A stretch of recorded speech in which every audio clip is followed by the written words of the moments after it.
Good afternoon. Good afternoon. Welcome. Those that are on different time zones, good morning. You might be on a different time zone, so I'm saying good evening. Welcome to our TTI Health Show. I'm one of the presenters. The other presenter is? Good afternoon, everyone. My name is Shirlene. Thank you, Shirlene. And how are you, Shirlene? I'm not bad, thank you. I praise God that I'm better this week than last week. Excellent, excellent. Okay, we have a wonderful show for you, which will start, which has already started. We'd just like to welcome you all. We're going to be doing some promos, which will start in a minute. We have a special speaker for you today. Would the speaker like to unmute and say hello to everybody? Hi, everybody. Okay. Our speaker today is Louise. She was on last week, and she's graciously said she would come this week again. We're going to look at another topic. So I'd just like to welcome you all to TTI. And right now, we're going to run some promos, Shirley. Yes, that's correct. I will share my screen. Okay.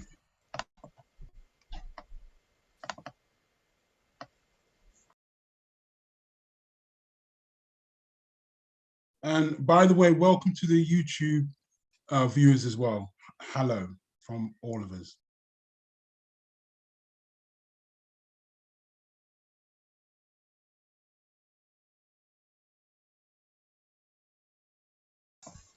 There we go.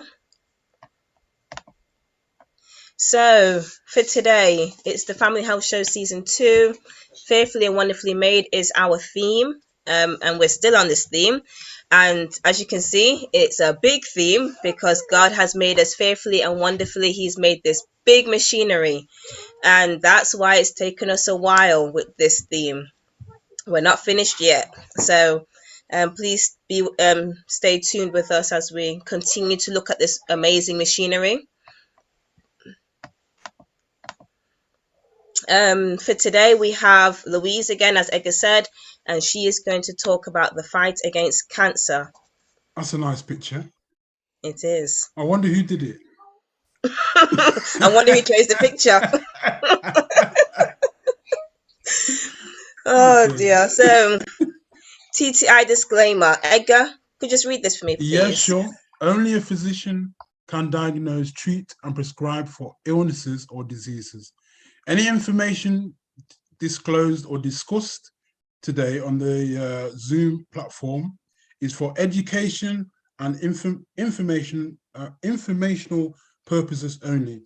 Please continue to speak to your professional medical advice from your general practitioner regarding any illnesses or diseases that you may be suffering from. Thank you, Edgar. No problem. So, we have our program every Saturday at 3. But we also have as support, as follow-ons, our Telegram groups. So we have a spiritual one where this is prayer, devotions are posted. On a Friday, there's a Bible study that we collaborate with Remnant Connections and God's Final Call Ministries. So it's collaborated together, and we are going through the book of The Great Controversy, and we're on chapter 5. So if you would like to join us, we're still on chapter 5, around quarter way on that chapter because it's quite a big chapter. So please join us on the spiritual group. I will post it in the Zoom shortly, where you have words of encouragement and so forth.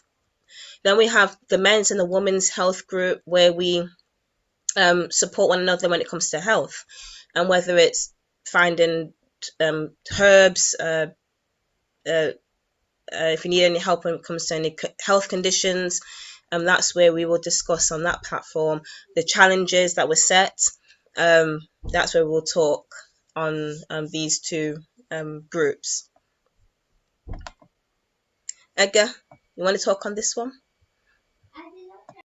we are going to be doing, as far as I understand, the first health conference like this in the UK.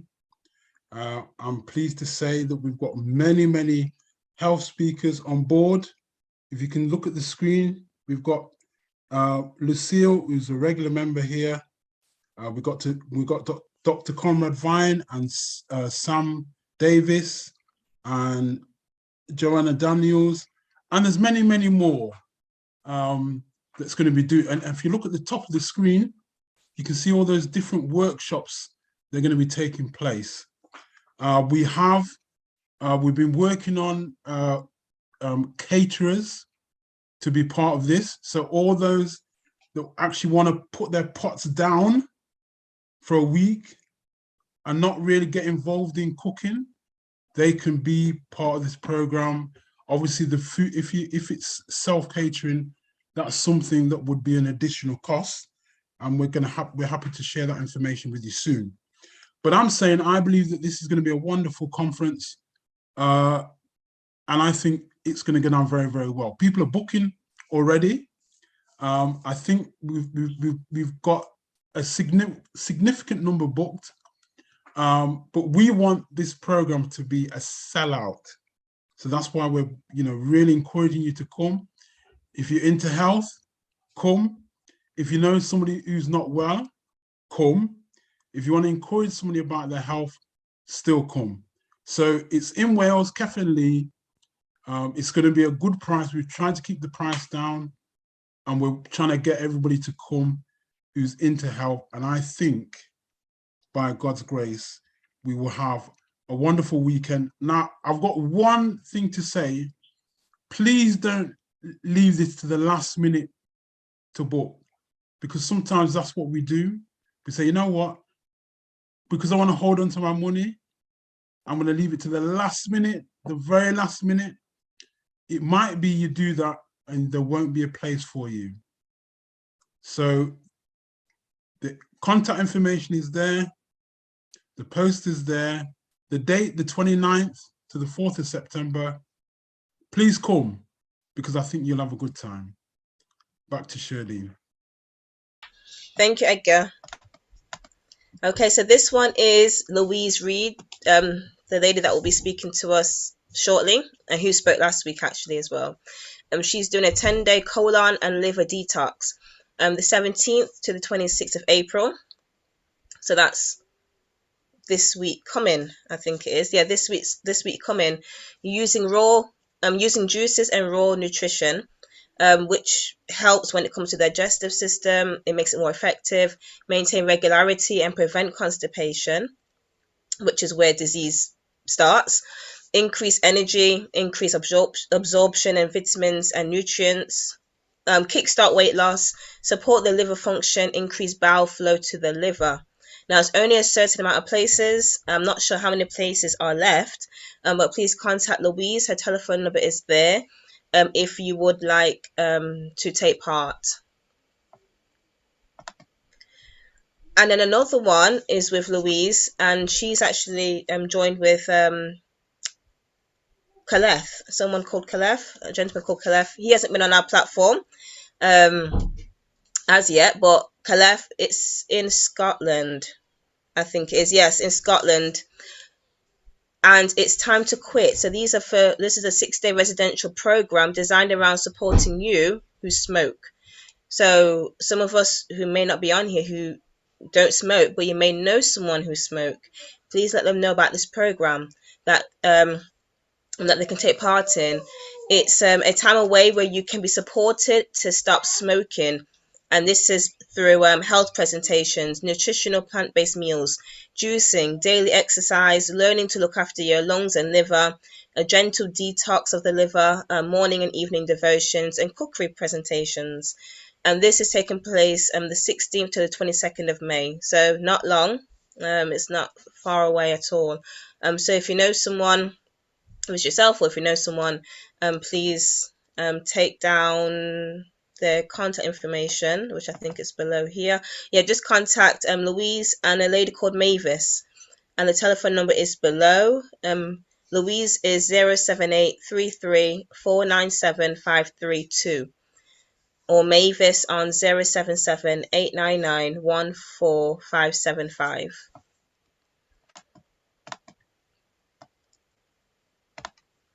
And this is where we thank you all for your support. We thank you through your prayers, through your financial support, your support by coming on and sharing, and with others that you know, your loved ones, friends, family, strangers, enemies, for letting them come on as well and supporting us by tuning in. So we do thank you all. So I'm just going to stop sharing my screen. Okay, Edgar. And it to you. Thank you, Shirley. Now, I know I'm not 100% familiar because I was kind of on the program last week, but I wasn't on the program. Now, I know that a challenge went out. I don't know if you know about the challenge, Shirley, but I'm asking from those who were on, did anybody do the challenge? And to be honest, I don't know what the challenge was, but I'm hoping somebody can help me. So, would you like me to help you, Edgar? yes, please. Yeah, sure. Okay, so it's to have one raw juice and one raw food. So a few people did do the challenge, and it was placed in the Telegram group, and I am going to share my screen now with you all. Let me share my screen. Was that 1 day of juicing and 1 day of raw eating, Cheryl? It was. That's right. 1 day. Yes, you're the one that set the challenge for us, weren't you, Louise? Yeah, I did. It was you. So I'm going to share. Could I while Shirley is going to share, so I believe is there some photos of different people doing it, or yes, it is. Could I just ask Louise, what is the purpose of doing the raw and then doing something else? What's the purpose of it? Why do it? You're muted. Thank you, Edgar. That's so right. The challenge was to do 1 day of juicing, and we were doing 1 day of juicing and then another day of just having a plant-based meal with just a raw diet. And we were talking about allowing the system to rest instead of always having to work on breaking down our cooked foods, because we know that, of course, our cooked foods take longer to be broken down by the system.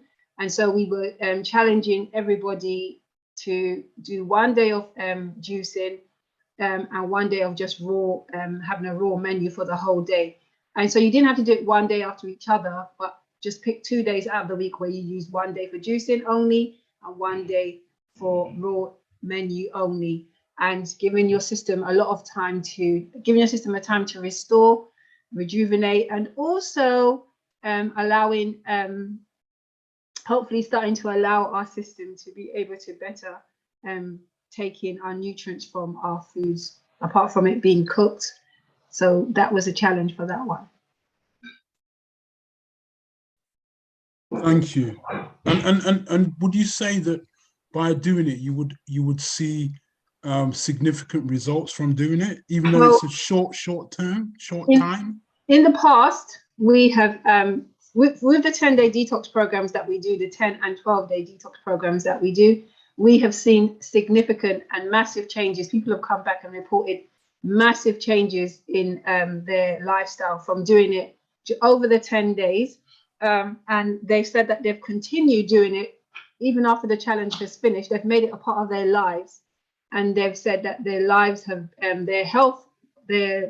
health-wise, they have seen a difference and the improvement. So doing it on a regular basis, like every week, 1 day of juicing, every week 1 day of just doing 1 day of just eating raw diet. They've said that they've seen a magnificent. Okay, so let me put you on the spot now, because I love to put people on the spot. What kind of significant changes have So, individuals said that they've had okay. by doing it? So a lot of people who suffer with people with like high blood pressure, Okay. they have seen a good drop in their blood pressure. Okay. And people who are even diabetic, by doing this on a regular basis, they have seen an improvement. They're having to use less insulin or less medication. Okay. Some have come off medication altogether. And Okay. of course, people say that they have better sleep patterns and less headaches. Even people with asthma have said that their asthma situation has become a lot better as well. Sounds very good. Maybe I should try it. Maybe I should try it. We should all try it. We should all give our system that little break sometimes. Yeah. So would you say then, like if you're going through something, because at this point in time, you've got a lot of people that are even struggling with COVID. Would doing something like this help them? Well, I would say yes. Why not? Why not do a whole day of juicing? Why not do? I might say do a particular juices. I might say do particular juices. But why not do that? Why not cleanse your system, help your liver to detox, all those type of things? Why not do that on a regular basis? Because you're just enabling your body to work better for yourselves. So you're helping yourself in the long run. Yeah, sounds very good. Shirlene, you're gonna show us some things? Yes. Sorry to hold you up. But, no, it's fine. I love to talk. It's fine. Wow. So we have Sharon. So this is Sharon's breakfast and lunch on day 2. So you can see abundance of fruits here. And then abundance of the vegetables. Very nice and colourful. Look how colourful fruits and veg are, with the purples and the reds, the greens, the oranges. And then the same with the vegetables. So that's Sharon. This is Emma's breakfast on day 2. So we can see abundance of fruits here. I think it's pear and plum and grapes, grapefruit and orange. So nice and colourful. And then we have Anne's Eden's breakfast. Wow. She called it on day 2. So we can see the sunflower seeds and the walnuts, strawberries, walnuts, berries, and the berries. It's lovely and colourful. She must have got a kick that day. Oh, definitely. I'm sure, with them seeds and then the walnuts. Oh, and I made a fruit tart. Ooh. A raw fruit tart. So Well, I made one of come those. visit me. Can you explain what's on this photo? It looks very nice. Okay, so this one is at the top left is a cashew cream, and then the base is made from almonds, walnuts, and dates. And then what I did, I left it set in the fridge, and then the top right and the bottom left are the kids, are the children's, and I let them top it up themselves. So they chose those berries, and they wanted to put granola on theirs, so they had that. And then mine is at the bottom right, where I have raspberries, blueberries, kiwi, and chia seeds on mine. So yeah, the raw fruit tart. I'll try that. It's actually quite nice. It's very, very nice, and it's quite filling. I think you need to come to my house to do it for me. I can make it, definitely. But yeah, it's really nice. Looks good. Yeah, it's really, really nice. Quite filling.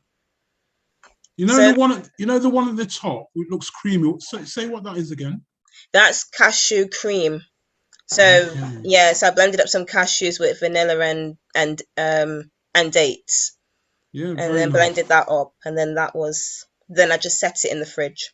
Very nice. Yeah, and then topped it up in the morning. So that was breakfast this morning, and it's quite filling.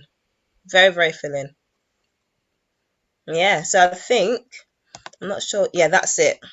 That was all those who took part of the of the challenge, Louise. And we thank those who took part and those who didn't take part, or maybe you did, but you didn't want to share. But those who haven't done anything, please try it, because your mind don't seem as clogged as well. It just seems more, you are full, but you're not full, where it just seems heavy. So I will encourage you all to do it as well. Amen. Can I share something, Shirley? Yes, Lorraine. Hi, everybody. I did Hi, do the Lorraine. challenge as well, Mm-hmm. but it wasn't necessarily for the challenge. Ever since I did the 12-day detox, was brilliant. I've started to just do juices on a Monday and raw on a Tuesday. So it was just like from carrying on from the detox. So Wow, sounds good. yeah, so I've been doing that. It's like your body get used to it after a while, and if you try to divert, you sort of feel a bit guilty. So it was I would say an easy challenge because I was doing it from the detox. So it was something that I carried on. It was as Louise says, you do feel that difference in your system, that rest that your body gets.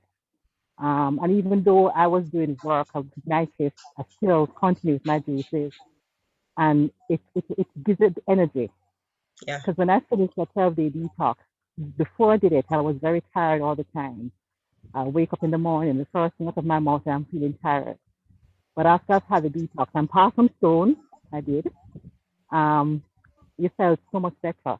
I felt so much more energetic, and the aches and pains that I normally have weren't there. And so I'd advise everybody, if you're able to, plan for it. I mean, I've been spreading the word around about the detox, and people have been excited about it and saying, I need to do it, I need to do it, I need to do it. But you can't just want to just do it. You've got to make that effort and do it. And there are times when you might miss out, but don't be hard on yourself. Just get back on board and keep going. It was well worth it. And so I'd advise everybody. I mean, I lost about 5 pounds. I didn't want to lose too much because I don't have the money to buy a new wardrobe. So yeah. But it was well worth it, and I'm feeling so much better for it now. So yeah, thank you so much. Thank you so much, Lorraine, for sharing with us regarding the detox that you did with Louise. So thank you for sharing. And for those who you've heard Lorraine, and I'm sure there was plenty more individuals as well that spoken when it comes to detoxing and how important it is. Take it on board. Sharon's got her hand up. Hi, yes, thanks for acknowledging that. Yeah, I did say I was going to do the detox and I couldn't not do it, so I had to do it. And thank you for setting these. I really appreciate it. I found day one particularly hard. I don't know if you've seen it in the chat. Those of you on YouTube won't know because of the chat. But yeah, I found day one particularly on here.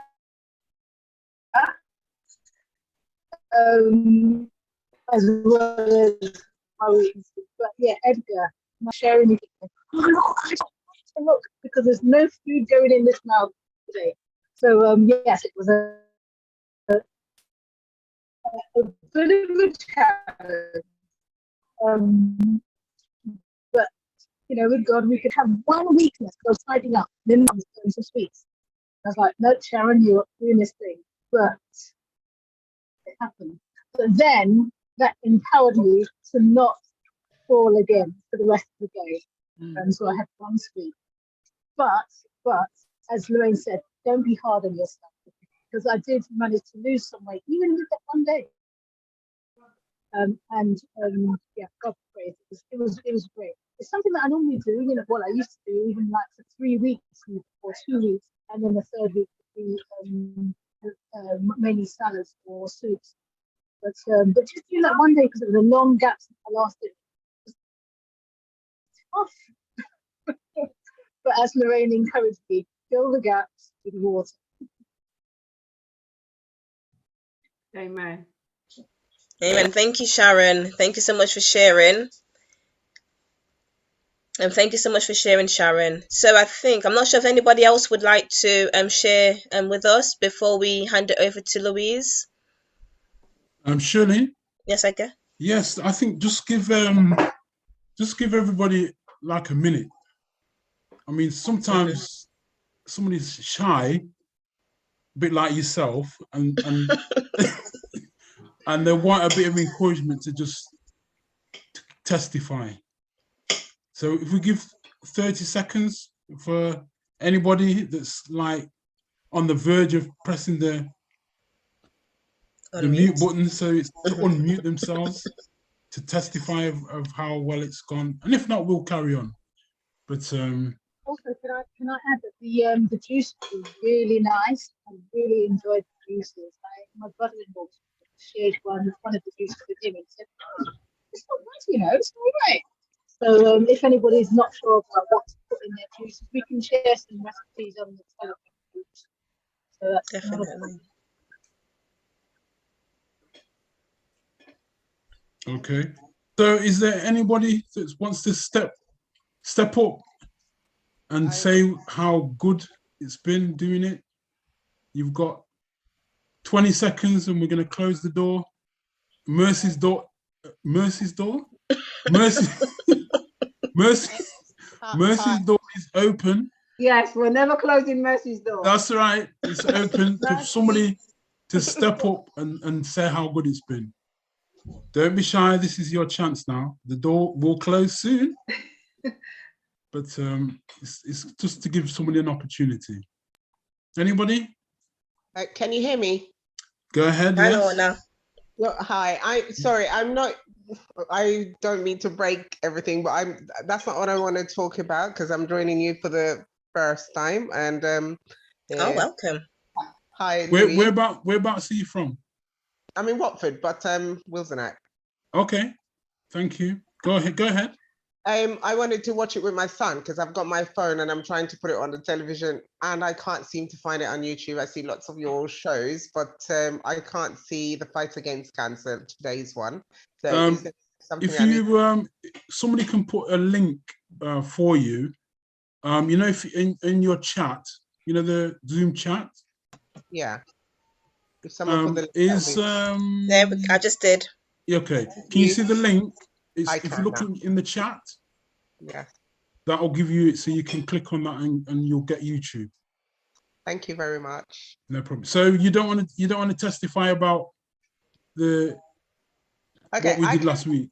I wasn't here last week, but I'm going to say to you that my son was having a headache. He was waking up with headache and almost like chronic fatigue. I got so sorry for him and I didn't really know what to do. I took him to the hospital. They said that his iron was low, so you know we started doing lots of kale and lots of green things. That's good. That's good. He made his own green juice, and my son, he would I think he does eat better than me now. He would make his raw broccoli, raw cabbage, raw everything alongside his plate.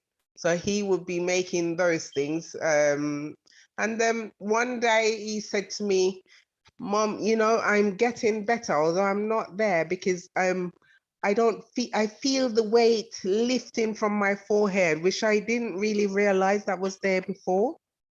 So I'm just confirming that what you're saying, that eating the natural food and eating it raw has a really positive impact on your body. That's good. Amen. That is good. Thank you very much for that testimony, even though you didn't want to give it. We're so pleased. And I hope you continue to watch the show, and God bless you. Will do. Thank you. No problem. Shirley, is there anything else, or are we going to hand over to Louise so she can do her stuff? Louise can do her stuff. Okay, Louise. Right, Louise, I'm going to share screen. I'm going to share screen. All right. Okay. Let's go. Let's see. Woo! Can everybody see that? Oh yes, Louise. Wow, thank you. Excellent. Please don't think this is me. I've been coached. We have liftoff. Amen. So our topic today, I just want to say welcome to all the viewers, especially to those who've joined us for the very first time, and also to all of the TTI team. Thank you for inviting me, all of my other health colleagues online. I'm going to be expecting your support, your input in there. So we're going to be talking in a very basic way about the fight against cancer. The reason I chose to do this topic is because at present I'm having to deal with a lot of people whose family or themselves or friends are having the fight against cancer. So we're going to look at this in a very simplified way and see in what way we can help our bodies, help our systems, help the mindset against this fight. You don't have to have cancer to be doing this type of lifestyle. In fact, if you start this lifestyle now, if you start this lifestyle today, it may prevent you from getting cancer in the future. And I'm just praying that everybody will have a wonderful time.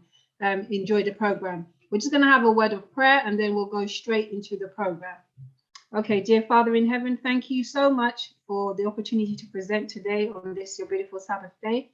And I pray that everybody will be blessed. Please guide everything that I'm doing, Lord. I ask in Christ's name. Amen. Okay, so the fight against cancer, let's go straight into that. So, Louise, yes. Louise, sorry, one quick thing. You know at the top where it says enable content? Does it? I didn't go. Enable content to make it bigger. Oh, at the bottom. Okay. Make the screen bigger. So, maximize. Enable content, she says, to make the screen bigger. Oh, at the bottom, just to make the slides bigger. Okay. Is that okay? No. We can see your slides at the left hand side. So you know when you do like a slideshow. Okay, so she wants that off and make the whole screen bigger. Thank you, my dear. Is that great fine? stuff? Yes. Okay. Yes, thank you. Okay, by the way, that wasn't me again. Thank you, Nick. She's walking up with her face like funny, like laughing like weirdos. Okay, so let's just get straight into the program. Okay, so it says, let's just move me and everybody else. It says millions of people every day are undergoing or have undergone some kind of treatment for cancer. Many have put their lives on hold and have made major sacrifices, and many have spent lots, and I'll say that word, and lots of money, and suffered some traumatic side effects from this.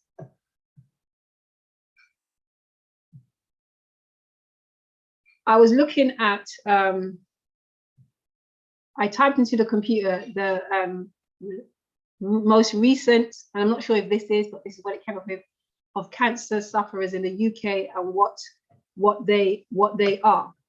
And if you can see here on my screen, the most common cancers by gender, you can see the males and the females, and it just gives a list of all the cancers that mainly affect the males and also the ones that mainly affect the females.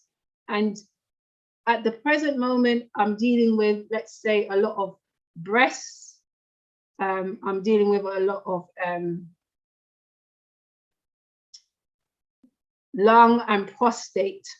Those are the type of cancers at the present moment. And of course, the liver. I'm dealing with a lot of those things at the present moment. A lot of us health medical missionaries, health consultant people who are not doctors. I find that a lot of us, when I talk to them, they say we're seeing a lot of this in England, in their field. So in terms of, Adenike, can you do me a favor? Okay. Okay, so cancer is not just one event. It's same, but a category of many variations. Each type of cancer and the severity at which it's found will inspire different strategies, okay? Inspire different strategies. So we all know that there's so many different types of cancers. We know it comes in very different forms, and we know that the effect on it has on, it's not just also on the person that has the cancer, but also on the family, the friends. I was talking to a cancer patient I'm working with in London, and I said to him, the money that we raise, we want you to go and have some massage sessions, at least 2 massage sessions. And he looked at me and he said, why? And I said, because cancer doesn't affect just one person. It doesn't affect just the person who's having it. It's also the effect on the family. And he said he'd never thought about it like that. But I know that it can be a very stressful thing. So we'll go on. It says surgery is usually a consideration given as an option as early as when cancer is merely a risk. So that means that when you may have a family member, or you may have been diagnosed with something that looks a little bit suspicious, you know, a lot of people are doctors, people are saying that the doctor said, oh, I should just go ahead and have chemotherapy, okay? So sometimes when cancer is merely a risk and not a diagnosis until advanced stages that require extensive removal. Sometimes the tumors or lesions are successfully removed, and hopefully, you know, that will be the end of that. But we know at times for many of us, especially in cases like bone marrow cancer, surgery is ever, if ever, is ever an option for those type of, some of those type of cancers. But in saying that, it doesn't mean, you know, that cancer is a death sentence. People look at cancer as a death sentence, and I don't look at cancer as a death sentence. I look at it from a different perspective, because I know people who've lived with cancer for many, many, many years. They've learned to manage themselves. They've changed their lifestyle, their diets, to enable them to have a better lifestyle. And we'll talk about some of that as we go along. It says the next most common response to cancer in mainstream is to introduce chemotherapy or radiation, sometimes both. This is usually a much more difficult decision to make, as conventional treatment side effects can be quite extensive. The idea behind chemotherapy and radiation treatment is to attack your cancer cells as quickly as possible, and dramatically, with substances that will kill or neutralize the cancer cells.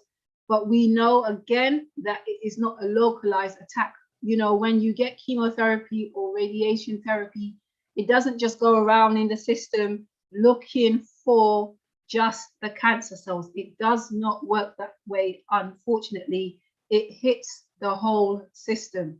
It cannot differentiate between the cancer cells and healthy cells. So unfortunately, along comes the damage, which is inflicted by having those treatments. Some go away and some will never go away, and some will prove to be deadly. So we're looking at ways that we can try and beat cancer naturally in today's program. We are not saying to anybody on this program here, you shouldn't go to your GP. We're not saying to anybody you shouldn't have chemotherapy or radiotherapy. If that's your take on what you want to do, we respect that. We're just looking at it from a natural perspective in terms of maybe some of the things you can do on a daily and a regular basis, to maybe prevent that from happening. I said, instead of destroying the cells and the surrounding cells and tissues, natural cancer therapies work to target the cell weaknesses and the body's ability to create and maintain healthy cells. So basically, by using, some people, by using natural therapies instead of the normal therapy of chemo or radiation, they start to use different therapies that, what do? They target just those cells that are the cancer cells that are weakening the system, and basically having less of a damage on the rest of the body. And this is usually accomplished through the addition of things found in nature, like supporting the body with the things that God created us to use and excluding all else. And if you can see here, you can see we've got some juicing. I'm big on juicing. I believe it works. I've seen it in action. We've got some oils at the top, and at the bottom we've got some other therapies, like this is an infrared sauna treatment, which can be done at home or in lifestyle centers or in just everyday centers where you can just pop in and out. Those are just some of the things. There's loads more, but these are just some. So we have seen that plant-based nutrition has been shown to protect against the 15 leading causes of death in the world, including many cancers, and many offer benefits as a disease modifying tool to improve the management and the treatment of these conditions. So basically what this statement is saying is that a plant-based nutrition is not only, we're not only saying it works just for cancer or can work for cancer, it's saying it works or it can work against many other diseases, yeah, in terms of improving and managing whatever condition that you have. Results on the effects of plant-based nutrition on breast, prostate, and colorectal and gastrointestinal cancers have been most extensively studied and thus have the most published supporting evidence thus far. I took this off a site called, I'll remember so that I can share that with you. Basically, whole food plant-based diets have shown to significantly protect against these cancers, as well as additional cancers and other chronic diseases, okay? Nutritional intervention in the prevention of various cancers offer a significant benefit to currently used medical therapies and should be employed more often as an adjunct to first-line medical therapy. And although the effects of diet are becoming more well-known, and the role of diet in terms of having a healthier lifestyle, in terms of beating or reversing lifestyle diseases, it says the role of the diet in lifestyle factors in health and disease is gaining more attention. So that means it's becoming more prevalent, more, even the doctors in a lot of different fields are recognizing that basically by changing the diet, by changing the lifestyle to a more healthier one, you see a better outcome for the patient. So my personal belief, and this is my personal belief, is if you really want to beat cancer naturally, you have to hit cancer hard and fast from multiple angles, not just one thing. So you can't just eat healthily. You can't just exercise every day. It has to be a multiple of things that you're doing, because a single treatment route is never enough. Hence the super strength toxins in chemotherapy. It is never enough for just one therapy. You need to use a holistic, we believe in using a holistic process to try and fight cancer naturally. So beating cancer naturally means being willing to look at all the angles of the problem and meet each concern. I was talking to a person who had been sent to me this week, and she was saying, well, what do I need to do? And I said, well, I can make a few suggestions very quickly over the phone.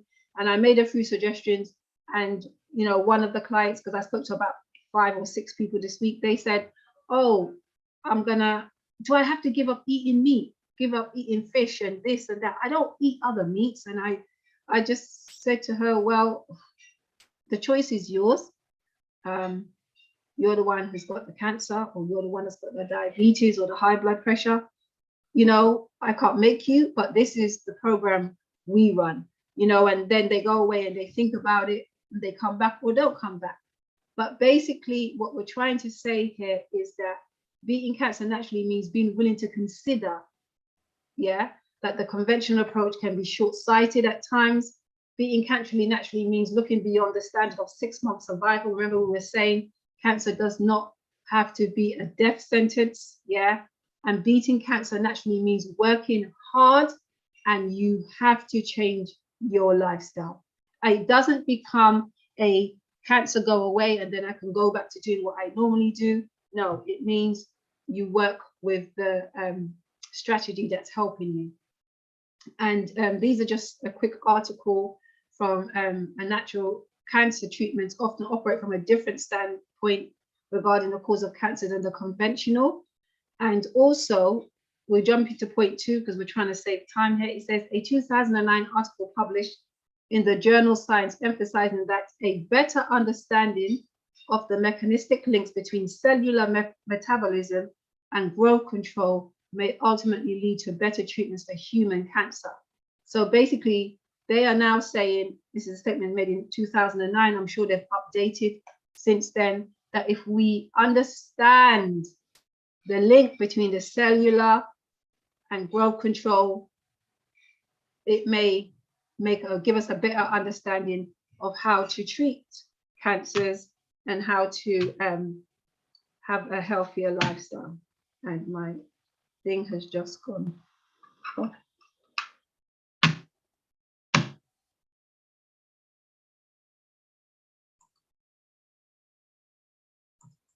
Sorry. So I'm in Proverbs chapter 26, verse 2. It says, as the bird by wandering, as the swallow by flying, so the curse causeless shall not come. So when we read this statement, what do we think about? When I read this statement, I read it over several times. Yeah. And I realized that it was saying to me that there is no cause without something happening first. So basically, if I get high blood pressure, or if I fall over and scratch my knee because I was riding a scooter, or if I bang my head and I injure my head because I wasn't wearing a helmet, whatever it is, basically, yeah, it's saying that if there's nothing that happens without a reason, there's nothing that happens. So this is why it was saying that the curse causeless shall not come. So basically, if you put your body in a better situation to fight any sicknesses and diseases, and I'm not talking about every single sickness and diseases, but I think 90%, 100% of diseases, if you put your body in that optimum position, then basically it's harder for you to get sick. Exodus 15:26 says, and God said, if that will what diligently hearken to the voice of the Lord my God, I will do that which is right in his sight, and will give ear to his commandments and keep his statutes, I will put none of these diseases upon thee, which I have brought upon the Egyptians. Now, you may say, okay, so God is doing this to me. No, that's not what I'm trying to say here. And that's not what the word is saying here. He's saying that if you diligently stick to what laws, the health laws that I have given you, then basically you're going to be in a better situation. Now, because of sin, of course, we know that we have sin in this world. Everything has changed. But even in that situation, even in those situations, by still taking on the health laws that we have been given, it can make a big change in the system. So everything we breathe and eat is metabolized, broken down, and turned into energy that each cell can access and process. With cancer cells metabolizing energy poorly, natural cancer protocols often center around flooding the body with nutrients. Another aspect of an effective cancer diet is excluding foods that further weaken cells and disrupt the microbalance in the body. So a lot of people, they say, well, oh, you know, I don't want to get rid of eating my sugary stuff. I like to have a donut every so often. Well, we know that a lot of people say that cancer loves sugar. So what he's trying to say here is that by excluding the foods that further weaken the cells, because we know that a loaded body with sugar is a weakened immune system, then we give in the body a greater chance of being able to fight back. So we see this lovely plate here with lots of natural fruits and veggies and stuff. And this, alongside, of course, our pulses and our grains and stuff, this is our diet. And this diet can work for us. So how do we do this? How do we overcome? How do we start this fight? And I was using this display, you know, it says, I won't do it. I can't do it. I want to do it. So you can see now this person is saying, well, I want to do it. And then this person says, well, how do I do it? Well, I'll try to do it. And then you get to the point where you're saying, I can do it. And you then get to the point saying, I will do it.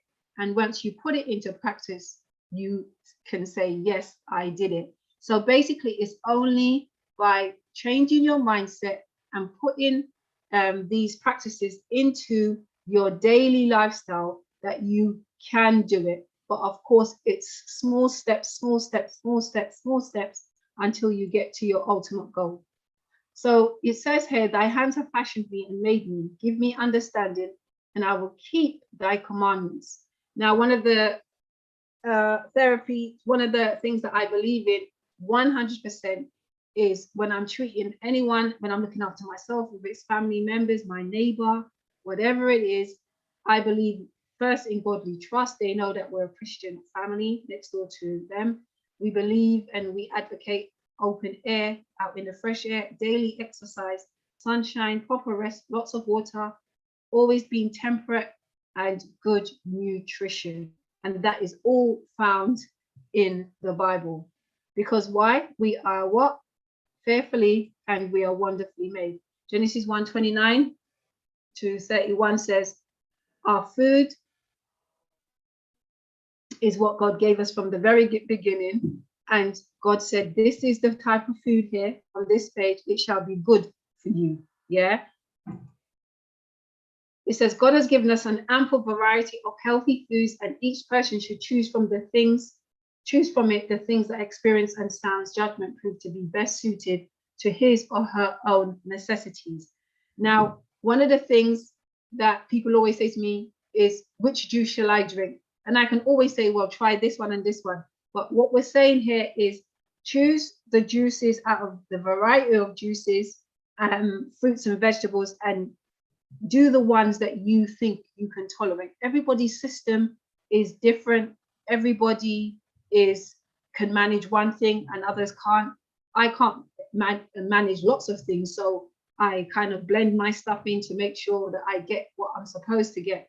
But basically, you have to choose what suits you as long as it's the right thing and the good thing for the system. So these are the type of foods that we encourage people to eat, not just because they have cancer, but we encourage people to eat the rainbow. And we are saying these are the reasons why we encourage this type of a diet in terms of your chlorophyll, your bioflavonoids, your anthocyanins, your carotenoids, and your lycopenes.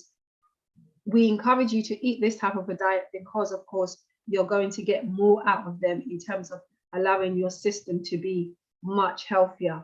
And in terms of refined sugars, refined carbs, processed foods in general are foods that need to be excluded, especially if you're a cancer patient. Our culture spends millions and millions on packaging processed foods, and we are wondering why cancer is so prevalent.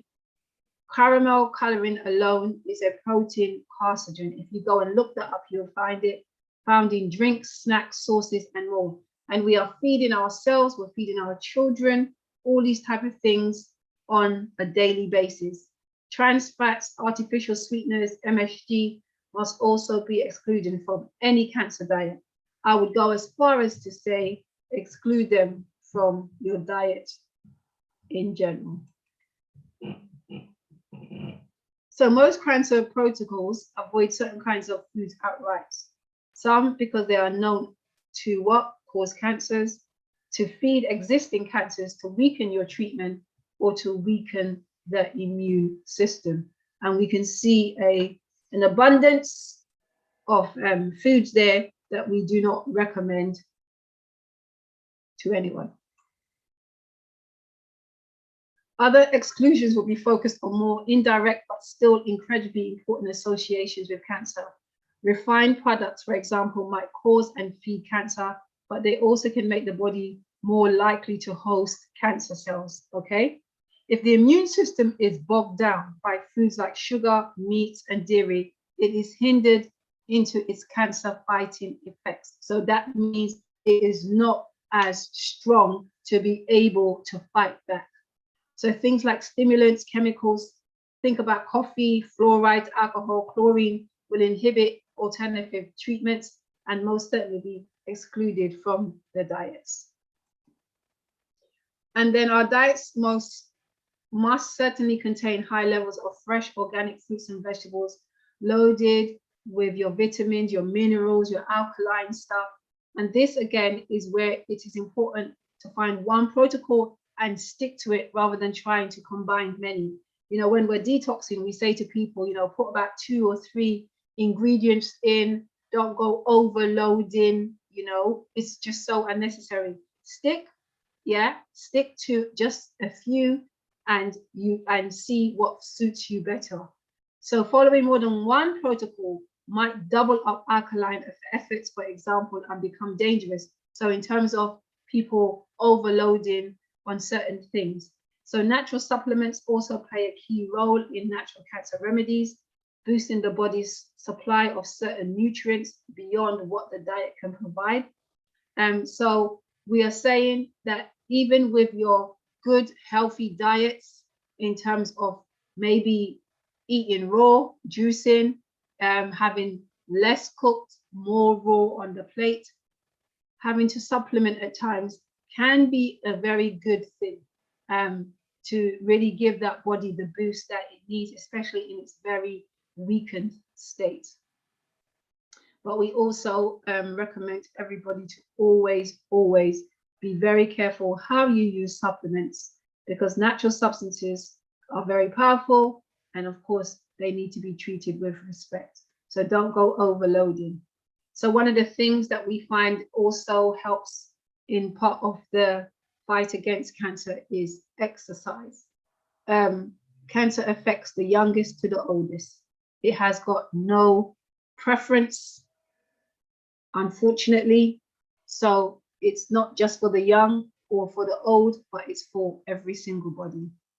So exercise has many biological effects on the body, some of which have been proposed to explain associated with specific cancers. And these include lowering the levels of sex hormones such as estrogen and growth factors that have been associated with cancer development and progression in like the breast and the colon, preventing high blood levels of insulin, which has been linked to cancer development and progression in like the breast and colon again, reducing inflammation, improving immunity, altering the metabolism of your bile acids, decreasing exposures of gastrointestinal tract to these suspected carcinogens, reducing the time it takes for food to travel through the digestive system, which decreases gastrointestinal tract exposure to possible carcinogens, and helping to prevent obesity, yeah, which is a risk factor for many cancers. So basically, by exercising, yeah, you are lowering, you are preventing, you're reducing, you're improving, you're altering, and you're also helping to prevent obesity, which is a risk for many cancers. Okay, we're talking about probiotics and enzymes. These help to support the digestive system. For cancer therapy, it helps to maximize the effect of the nutritional efforts we're making, as well as providing microbial support for the immune system and cellular health. And one of the things that I have seen with my own eyes, experienced, had feedback on, is the fact that when your immune system is low and you supplement, it can help so much. In 2008, researchers published their findings on a proteolytic enzyme therapy in the journal. They detailed the impressive findings. It said these studies demonstrated that systematic enzyme therapy significantly decreased tumor-induced and therapy-induced side effects and complaints such as nausea, gastro complaints, fatigue, weight loss, and restlessness, which also stabilize the quality of life. I can't imagine, I say thank God, but I can't imagine what that must be when your system is all over the place, and then to get some relief by using maybe some probiotic and enzymes and a lifestyle changes for those who are suffering in that way. And probiotic also assist digestive wellness, but more importantly, they improve the microbalance in the gut, and they provide the immune system. So these effects compounds as an anti-cancer agent demonstrated when researchers tested the effects of probiotic-rich kefir in a mouse model. And so basically it is saying that by using like your probiotics and your enzymes, you are increasing the ability for your immune system to be stronger. And it's also, it says the helping the immune system, involved in the anti-tumor effect. So it's helping the system fight much better. So we use vitamins and minerals. The combination of vitamins and mineral supplement is another important part of natural cancer therapies for varying reasons. Like vitamin C, we are hearing a lot about vitamin C. For example, is often employed as a chelating method, meaning it is used to grab onto toxins and remove them out of the system. The effect has been found to be pro-oxidant, which in this scenario is quite beneficial, appearing to be responsible for destroying tumor cells. In saying that, we're not saying to people to just go ahead and take loads of high doses of vitamin C, because of course vitamin C can have an effect on the gut just by taking the normal dose. So as it says here, administered by natural health professionals, please be careful. So vitamin D and calcium, when combined, it improves the body's chances of defeating and preventing cancer. And it says 1 randomized trials observed postmenopausal women over 4 years determined the combination substantially reduced all cancer risks. So basically, by combining your vitamin D and your calcium, then you are improving the body's chances of defeating and preventing cancer. And some may say, okay, but we don't get lots of the sun here in this country, as in other countries. We spoke about this last week very briefly while we were talking about the vitamin K factor. And when you can get it, go outside. Like today's a beautiful day. You should be outside at some point. And when you can't get when you're not being able to take in the vitamin, the D, especially from the sun, then of course, we suggest that you use a good brand of vitamin D. So we recommend eating plenty of fruits and vegetables because they're full of vitamins and nutrients and are thought to reduce the risk of some types of cancer.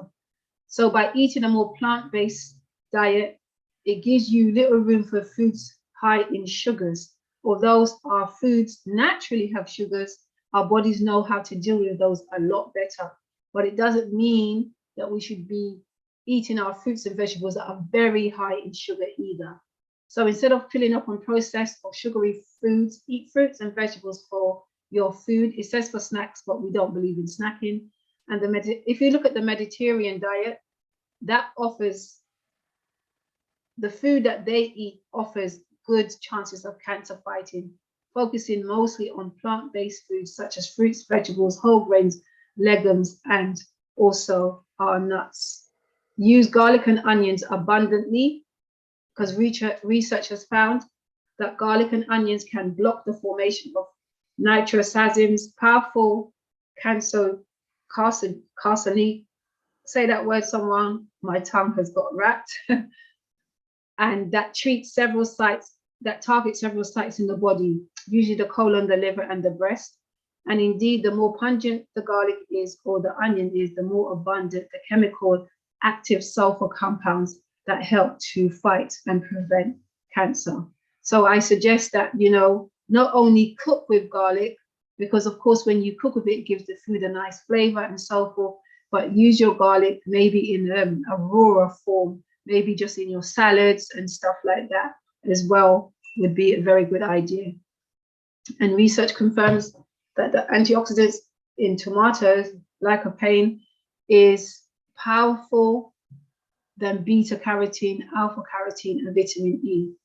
Lycopene is a cancer-fighting food associated with protection against certain cancers such as prostate, lung, and lung cancers. If you cook your tomatoes, it helps to release the lycopenes and makes it more available for the body to assimilate. And of course, again, in the Mediterranean countries, you see them using a lot of tomatoes in their diets, olive oils, that type of stuff. It says that some research has been done that breast cancer rates are 50% lower in the Mediterranean countries than in the United States. And I'm sure we can all guess why. I'm just going to play this very, very short video for you guys. Nee?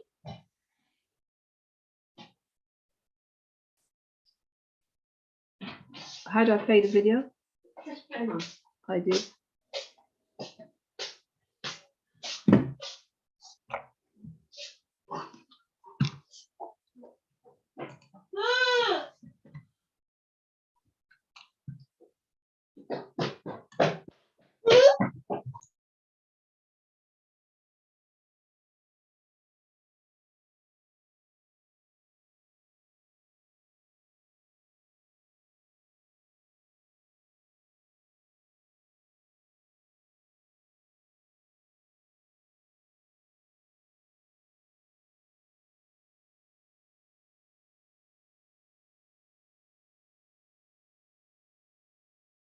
And just go back to the PowerPoint.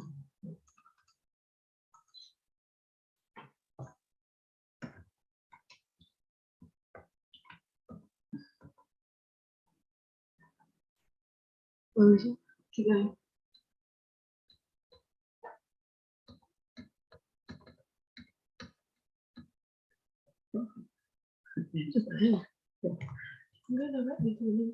Okay, so sorry, we're having a slight problem with the video. If we find a way of working it out, we'll come back to you on it.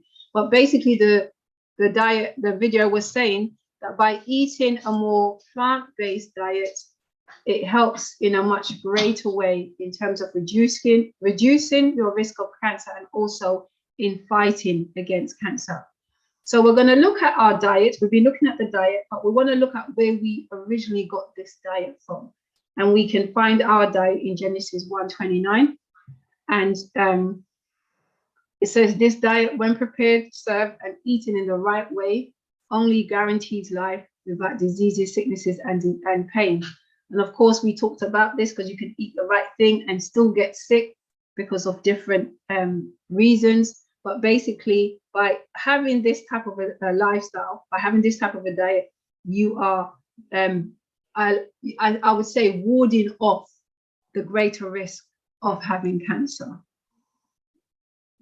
So Genesis 1 again, 29, the Longman Dictionary of Contemporary English defines the word nourish to give a person or other living things the food and other substances that they need in order to live, grow, and stay healthy.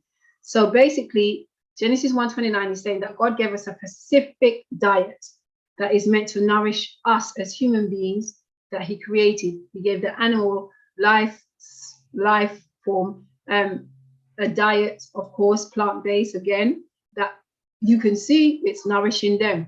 Unfortunately, we sometimes go to the animal to get a lot of our sources of food, but we don't need to, because we have every single thing in abundance in terms of a whole food, plant-based diet that can enable us to have better qualities of life, to be off a lot of lifestyle diseases, and also to use it when we are sick to help our system try and return to normality. So in other words, God's part of what God was saying when he gave man his diet from creation was actually medicine was presented as our food. Our food that God gave us from the beginning was actually a part of our diet. Our medicine for whatever ailment, our well-being and wellness has already been put into our food. So our green vegetables, especially the darker colors, our purples, our yellows, our reds, they are already there. Our medicine is already in those type of foods if we will use them in the right way and in a more better prepared way. So Hippocrates, the father of medicine, said that if we could give every individual the right amount of nourishment and exercise, not too little and not too much, in comes a law of temperance, we would have found the safest way to health. And I 100% agree with that. So we also use herbs, essential oils for cancer. So other supplements come from plant life, amazing gifts of healing that nature has for us to utilize. Whole herbs and plant-based therapy, as well as essential oils, are often employed to beat cancer naturally. While again, none of this is administered on its own, herbal and essential oil treatments make excellent and effective components of a cancer battle plan. So including those in your cancer plan in terms of your exercise, your diet, your lifestyle, your supplements, by including the essential oils in there, by including your herbs in there, it makes for a more excellent and effective component in terms of battling against cancer. So the conclusion that I have come to is said in the book of Psalms, it's written by David in Psalms 139. And it said, you know, I used this text in my presentation last week. I use it a lot. It says, for it was you, meaning God, who created my very inward parts. You knit me together in my mother's womb. And I will praise you because I have been what? Fearfully and wonderfully made. Fearfully, when translated from the Hebrew, means with great reverence, heartfelt interest, and with respect. So God didn't just throw us together. He designed us in a very great, unique, and wonderful way. And it says wonderfully, when translated from the Hebrew, means unique and set apart. Shirlene is absolutely beautiful, but I'm not Shirlene. You know, Louise from Manor House, she's another beautiful person, but I'm not her. I'm unique in my own sense. She's unique in her own sense. And the thing is, God knows each and every single one of us individually. He put us together, not just any old how, but with what? Great reverence, heartfelt interest, and with respect. And of course, he sees us as unique individuals, and we have been set apart. And I say set apart for being used for his glory. So we go back to the laws of health again, in terms of fighting not just cancer, but with any lifestyle disease. And you don't have to have a lifestyle disease to be following the laws of health. This is really important. We should be eating good nutrition. We should be exercising. We should be out getting fresh air, enjoying the sunlight, being temperate in even the good things that we're eating. So discard all the bad and be temperate in the good. Having enough waters, hydrating our bodies, and of course, rest. We need a certain amount of rest for our bodies to be renewed and revitalized on a daily basis. And most of all, we need to have the important thing of trusting in God. And Shirlene, I'm handing it back to you. Are there any questions?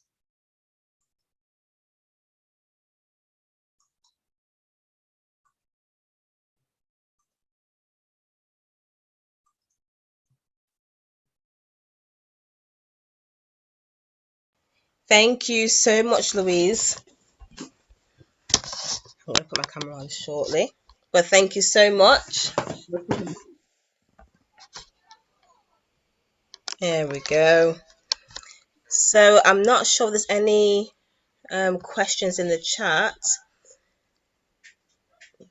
Not really, no. Everyone's saying thank you though, Louise, and great presentation, very informative. Yeah, But in terms of any questions, I can't see any. I'm looking to. Oh, thank Yes, you, I Edgar. have a question. I have a question. Okay, Mary.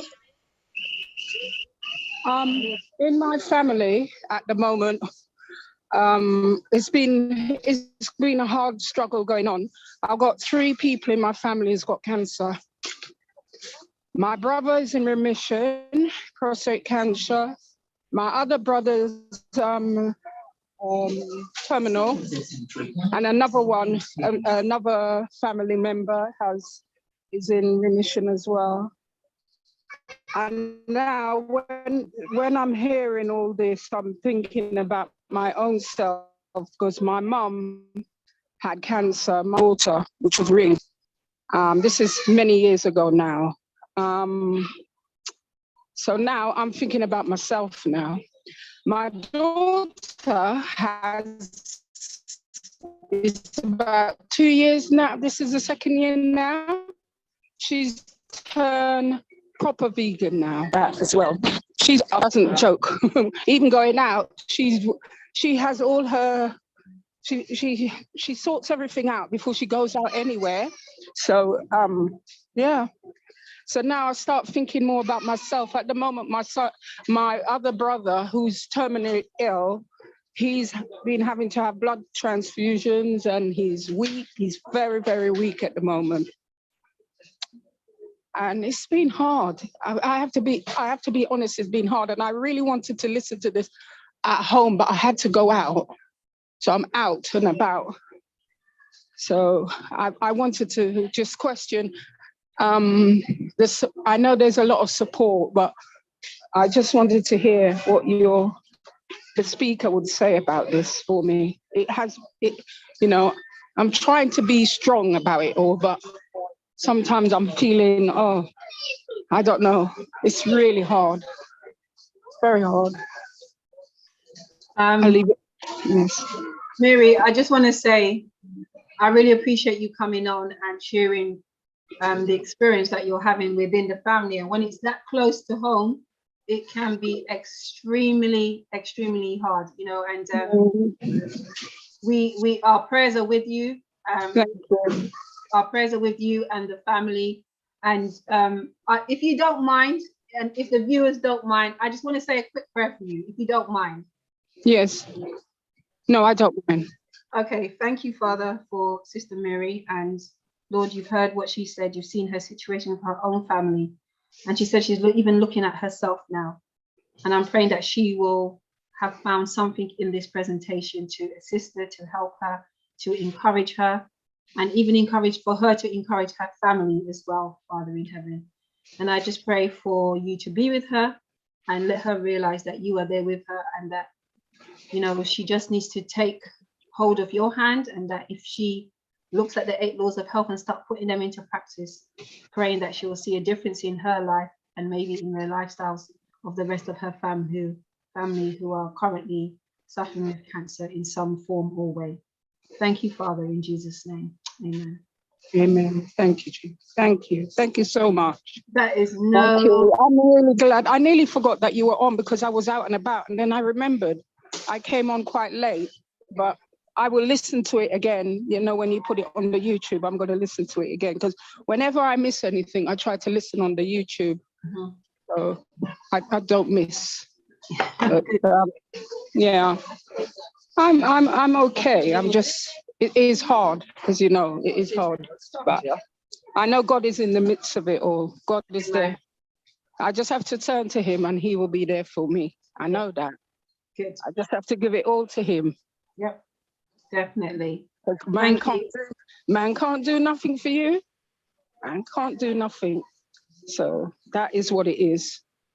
Thank you. Thanks so much, Mary, for sharing your experience. That's all right. Thank you. It's not, it's good to talk about it, because you feel like a relief when you let it all out. You don't hold all this. It's not good to hold it all in like that. Mm-hmm. And it's good to talk to people. I'm not shy about that. I will talk to people about it. Definitely. Okay. And you can find it on YouTube. That I can guarantee you. I will. I'll go back and look. Yeah, wonderful. All right. Thank you so much. God bless you all. Thank you for the prayers. No problem. Thank you. Okay. Bye-bye. Bye-bye. Thank you, Mary. Thank you. And thank you, Louise, as well. There is a question: what can be done against an aggressive form of brain cancer? Okay. And Shirley, you already know what I'm going to say. For those type of questions, I would have to talk to the individual individually, of course. And you can get my contact details through TTI. And then you can, give me a bell and we can talk about that. Because everybody is totally different. And so I deal with everybody on an individual basis. But if you would like to, but of course, it's just, as I said, even just changing your diet, changing your lifestyle, changing the mindset, how you think, do you understand?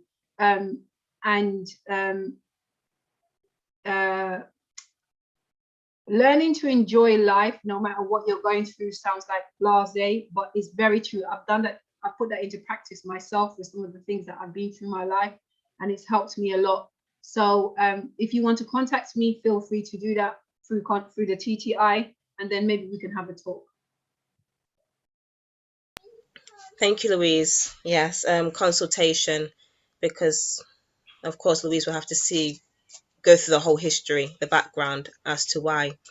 So I'm not sure who asked that question. Angela. Yeah. Angela, I'm not sure if you're able to message one of us your details, please, so we can pass it on to Louise, or vice versa, and give you Louise's number. Yes, that would be good. It is not in our family, but it is person we know, and we heard about it, and it is an address from. Yes, I will send you my email address. Now I will share it here. Thank you. Okay, thank you, Angela. I just want to stress again, Shirley, a very important point, that, you know, we're not saying to people, as I said from the very beginning, that if you choose to have chemotherapy, radiotherapy, whatever therapy you choose to use, that is your choice. No one's going to judge you. Do you understand what I'm saying? No one can judge you because it's your situation. But even those people who are using chemotherapy and radiotherapy, radiation therapy, I have seen those who have used it alongside natural, including a better change in their lifestyles. I've seen them have dramatic changes. Do you understand? I'm working with someone right this minute with breast cancer, and she has been having chemo, and we went in and we started doing some work with her, hit it really, really hard, and even her hospital, her doctors, her consultants, they're like amazed at how fast she is responding, how her body seems to, she's just not having a lot of the illnesses, side effects that comes with chemotherapy, radiation therapy. And they're saying, look, you're not out of the woods, but you're in a much better place in a much quicker time than we expected. Do you understand? And she knows why. She has said she knows why.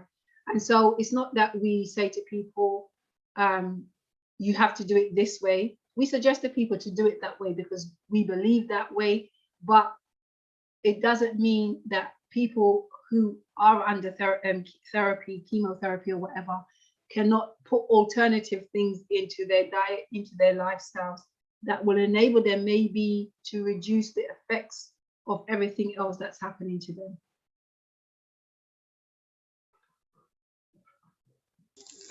Thank you, Louise. As Sharon agrees with you, when it comes to the mind, she says the mindset can build you, or it can be very destructive. So it's very important when it comes to the mind. Definitely, Sharon's really, really she's all on top of that, because, you know, I've seen some people who's got a certain mindset and I can't work with them. I literally cannot work with them. I say to them, I can't work with you, not because I don't want to work with you, but the mindset is in such a way that they refuse to change it. They want to get better, but they don't want to make no changes. And I say to them, you have to choose, you have to make a decision of what you want to do. Do you understand what I'm saying? So the mindset is very, very important. Do you know people can hear you? Agree. Very much so. Agree. I'm not sure if there's any, if you can see any questions. I'm still looking, I don't see any.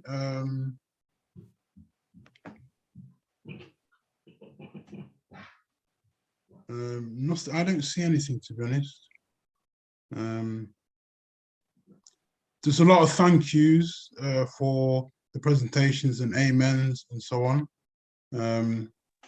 Excuse me. Can I say something? It says here a fixed mindset rather than growth mindset. That's from Holistic.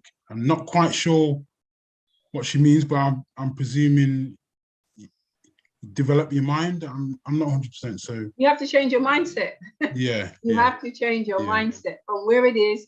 You have to change your mindset. That is the only way you're going to move forward. Do you understand what I'm saying? Yeah. If you don't change your mindset, then that's what you choose to do. I have a question. Why are so many people getting cancer? Because I know everybody's different, and everybody's different. So because they're different, then different things can happen. But cancer is quite big, isn't it? So from your perspective, what would you say has the biggest in terms of having cancer? What's the biggest thing you would see that affects people from getting cancer? Because it's so big, so many different people get it. Young, old, even middle age. Cancer's all over. You've got cancer of the throat, cancer of breast. You got prostate cancer. All these different things. What would you say you think is a big factor? Because obviously, what I'm asking is a broad question. But if you say there's something that really has an impact on people getting cancer, what would you say it is? Diet and lifestyle does. It does. Okay. I don't care what anyone says. Okay. It does.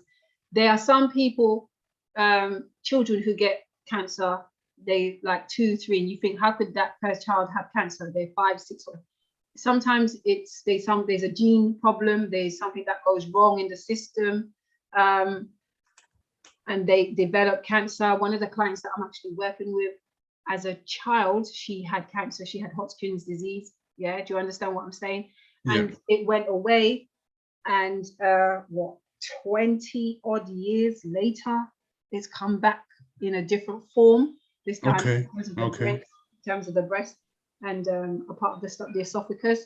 And so, what makes it go? What makes it come back? I know some of the people that I have worked with, they say they had cancer. Another lady that I'm working with, she said she had cancer years ago. She changed her diet, her lifestyle. The cancer went away. She didn't use no chemotherapy, no radiation therapy. It was just all natural. She did it all. It went away. 4 years later, it comes back. Do you understand what I'm saying? Yeah, so what makes it come back? And I asked this question to a lot of people I work with. What is it that makes it come back? And one of the things that people say, a lot of people say, is they don't exercise as much. Their lifestyle is they've literally gone back to what they used to be, maybe not as bad. And it could be for so many different reasons, Edgar. It could be the lifestyle we live, the genes were passed down with. It could be chemical exposures. It could be drugs. It could be so many different things, because as you said, it's such a massive and a broad field. But what we do believe, no matter what type of cancer you have, yeah, we believe that by joining on a holistic lifestyle changes, we see a massive difference. We see a massive difference. I would say one of the saddest moments I had was with a friend who used to stay here for a while. She had cancer, one of the sisters, and we saw improvements happening. But then we had some nosy busybodies, yeah, in her group, our group settings, who were saying, oh, you don't have to eat like that. It's not necessary. Oh, you look okay. You look good. You compared to a couple of weeks ago. A couple of weeks ago, she wasn't doing anything. Now she's doing something, and she's seeing the results. She's applying the lifestyle. She's applying the juices. She's applying the exercise. She couldn't walk from one place to another without being out of breath. It took her 10 minutes to get somewhere where it should have taken her 1 minute. Do you understand what I'm saying? Yeah. But by changing the diet, changing the lifestyle, by me being really hard with her, okay, I was hard. Do you understand? People started to see the improvement. She couldn't go to church. She started to go to church half the day. Then she started spending the whole day in church. Her energy levels came back. The lump started shrinking. The pain started going.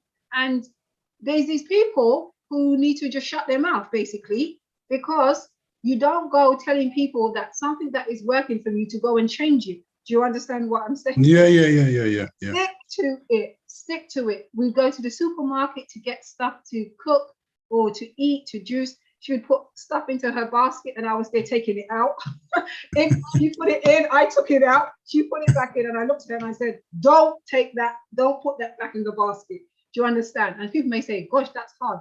Sometimes when you're fighting something like cancer, you have to be that hard.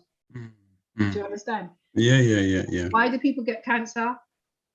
I can't even give you the answer to that, but I know that your lifestyle has a massive impact. I know that there's one thing that I heard, quite a way back with regards to cancer.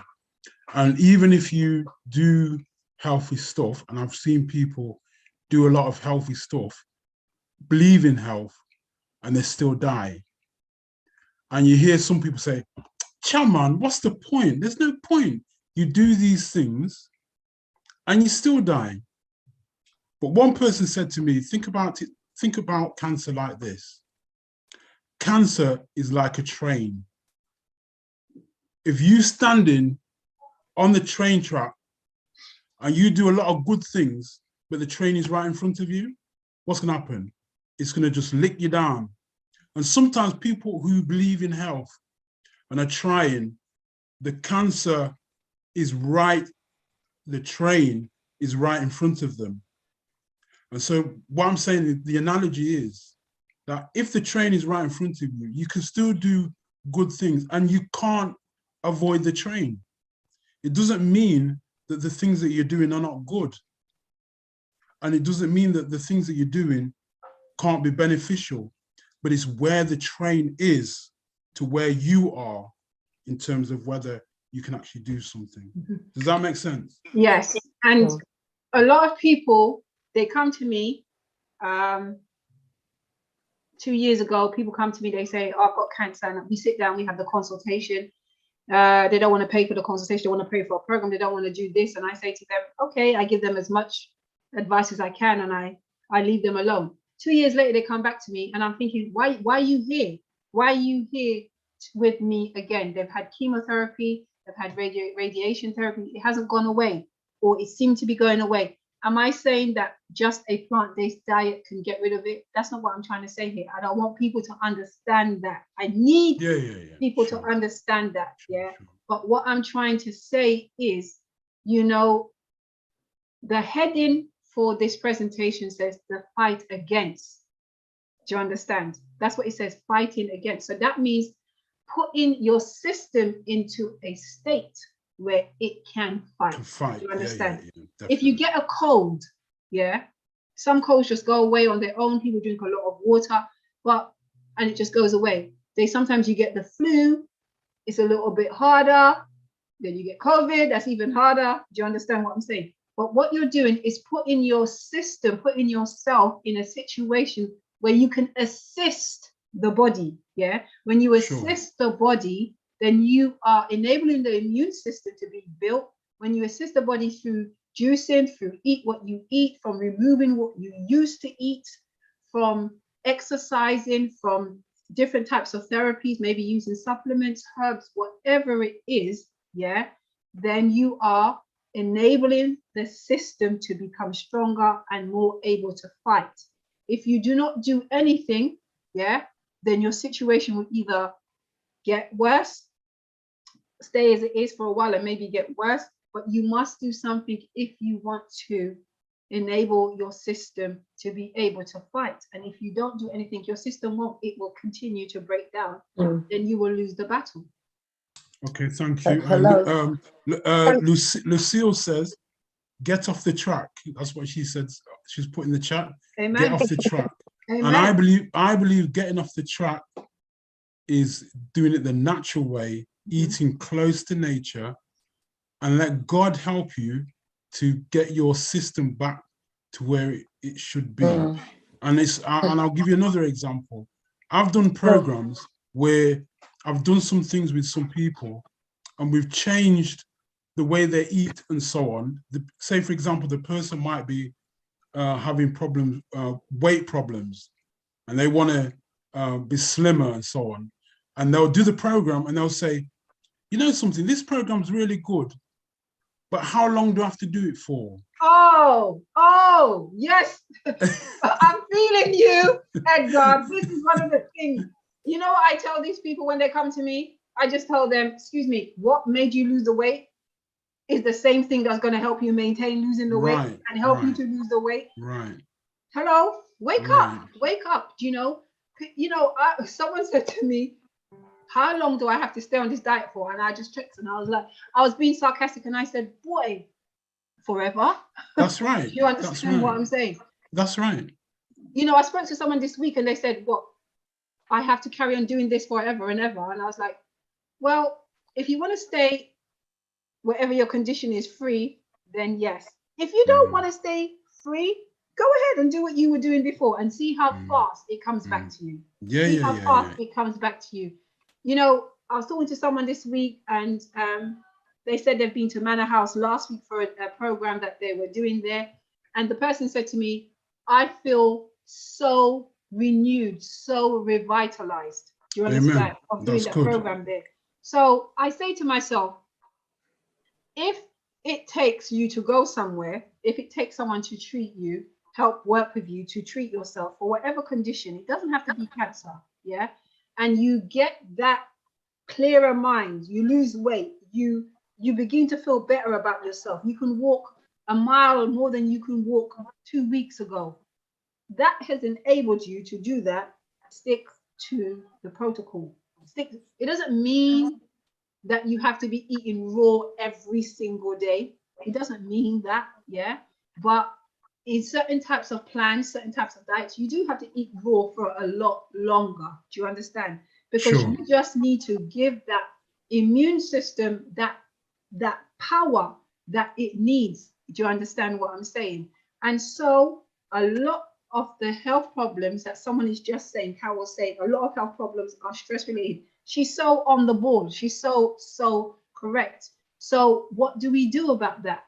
You have to kind of start looking at ways to take yourself out of the stressful situation. That's the only way that is going to work. It's as simple as that.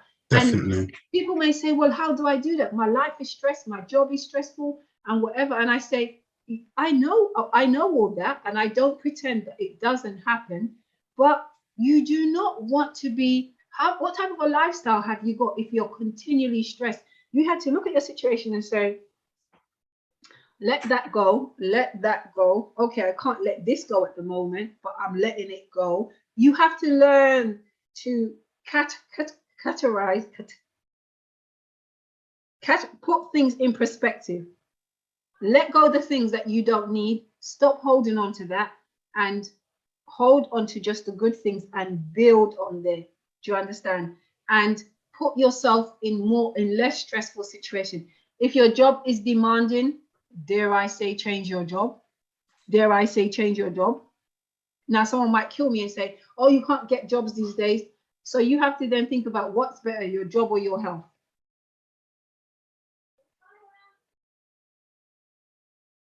So hence, as Shirley just correctly pointed out to me. Thank you for that, Louise. Excellent. So, sorry, I would just add to that.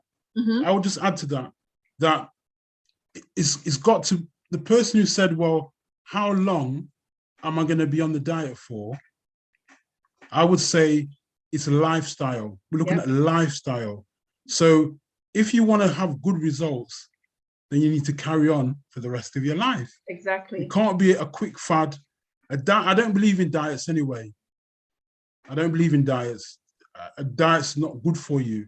But if you make lifestyle changes, I mean, I love the health laws that have been given by God, because anybody that looks at it, you can't say it's not good. Water, is it bad to drink water? Is it bad to exercise? Is it bad to have good thoughts? Is it bad to be temperate? Don't overeat. Don't eat too many times. You know, eat things that are good for you. Can anybody say that's bad? That's lifestyle. But the reverse is, if you do it the other way, problems can come. And Well, that's why we want to recommend the come apart and rest a while. Definitely look at it as like a new start. We want people to come and have a new start. I hear good presentations. There'll be good food there. We can fellowship, and we're just recommending for people to come and take part. So there's a hand there. Lorna, do you want to say something? Yeah, Can I say something after? Can you hear me? Yeah, Carol will take you after. Sorry, hon. Oh, okay, that's fine. I wasn't sure if you could hear me. Thank you. Thank you. Like you mentioned that for some people find it really difficult, like you said you were taking stuff out of the person's basket and so on. Have you ever put on like a retreat where people, just like a healthy eating retreat where people have the same mindset, having the same goal, just be together and just eat, healthy food maybe for 2 weeks or something like that? It's all in the planning, and this is why I have done programs. We have done programs like that, or I've been a part of programs like that, I should say. Of course, it's been beneficial. I mean, one of the things that myself, Mercy's Door Health Ministry, one of the things that manor houses do, I'm sure there's some other ministries that are doing it as well. We're facilitating a scenario where you're juicing for whatever condition that you may have, or using juices, you're using diet in terms of your diet, and in terms of your lifestyle, in terms of your exercising and stuff like that. So those are possible. These things are happening already, and some of the times people go to places that's outside of the country for all those type of things, and it's just so unnecessary, so unnecessary when you have the facilities, maybe not as grand or whatever there, from over there to over here, but you have that opportunity where people can learn. It's about empowering you, because I don't believe in just maybe giving someone juices or just giving someone this or giving someone that. I feel like I need to empower you so that when you leave my house, or when I've been to Manor House, and they are giving you recipes. You can have recipes there. You can ask what's in your food. You can see what the benefits of the food and the juices are about, all those type of things. And when you're getting that type of a coaching, then it's enabling you that when you leave that place and you go home, you're in a much better position to start looking after yourself, because you're on your own there. Yes, you'll have our support, our backup support, no matter what. But it means that you really have to take control of whatever you are doing. You really must take control. You have to decide. You have to say to yourself, you have to say to your mind, let this mind be in me that was in Christ Jesus. Do you understand? You really have to turn your mindset around so that basically when you leave wherever you leave and you go back to your home, you are equipped. You become equipped for the changes that you're going to have to make at home. Sometimes it means you have to go through the cupboard and just give a little clear out. Do you understand? And sometimes it may have to mean, Sharon was saying that the first day was the greatest challenge for her on this juicing and then eating raw, because Edgar was bringing in some lovely juice, some lovely foods. But she purposed in her heart, as Joan said, like Daniel, that this was what he was going to do. Why? Because it was needed. He believed it. And he knew that by doing it, it would benefit him. And in the long run, it benefited the whole Babylonian kingdom. Do you understand what I'm saying? So yes, definitely.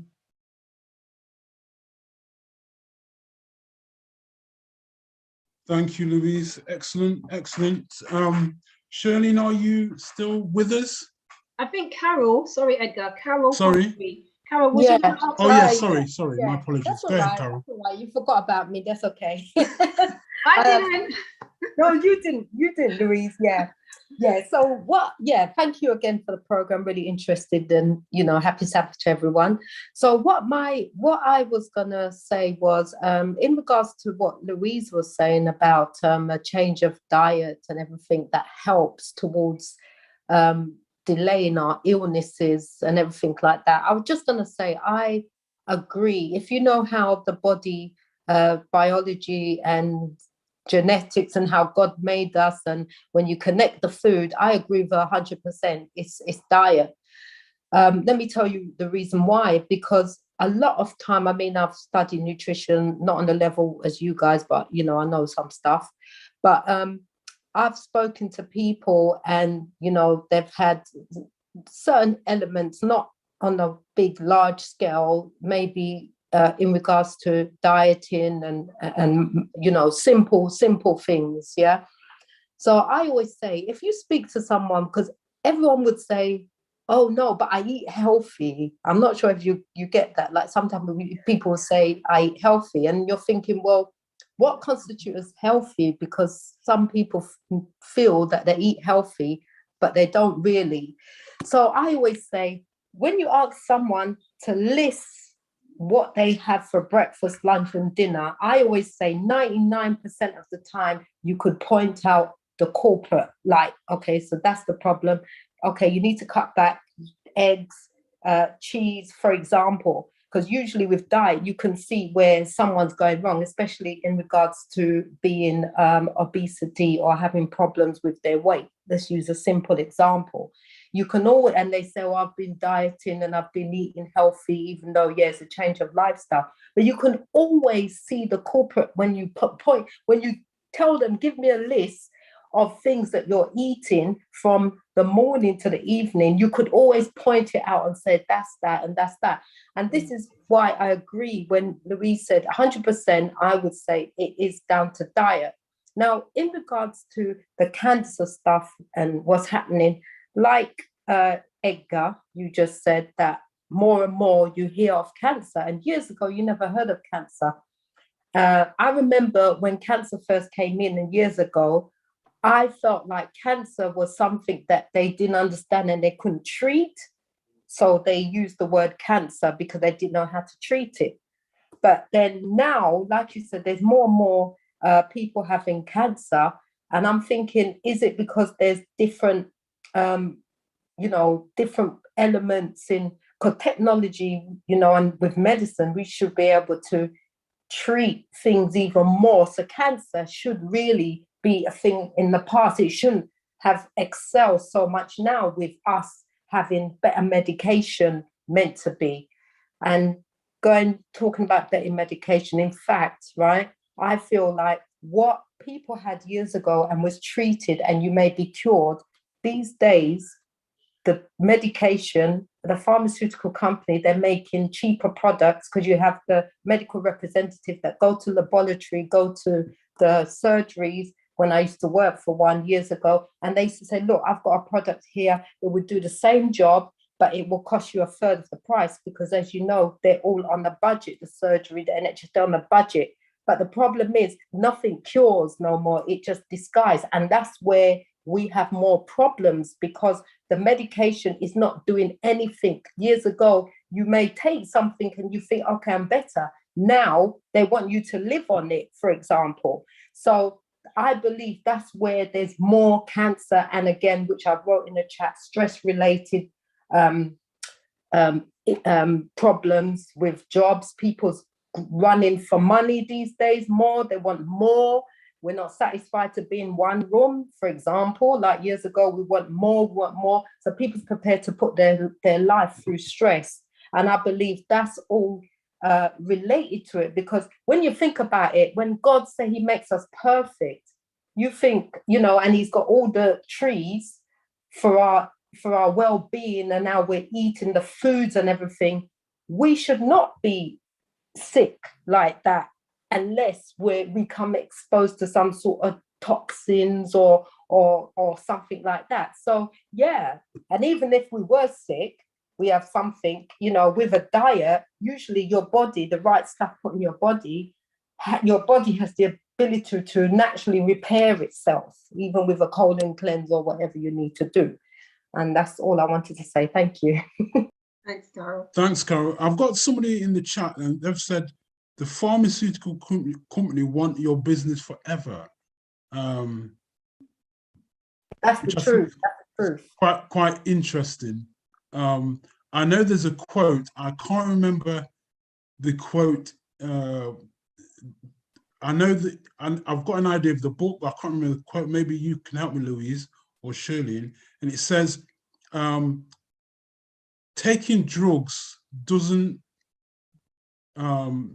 it doesn't resolve the problem, but the drugs actually make the problem move elsewhere in the body. I think that's somewhere in the. I think that's somewhere in the Ministry of Healing or something. Yeah, like Ministry that. of Healing. Yes. One of those quotes there. Yes. So the quote that the person said about the pharmaceutical company wanting your business forever, I think that could well be kind of true, because once you on a medication, often that medication, you'll be on it for a long time.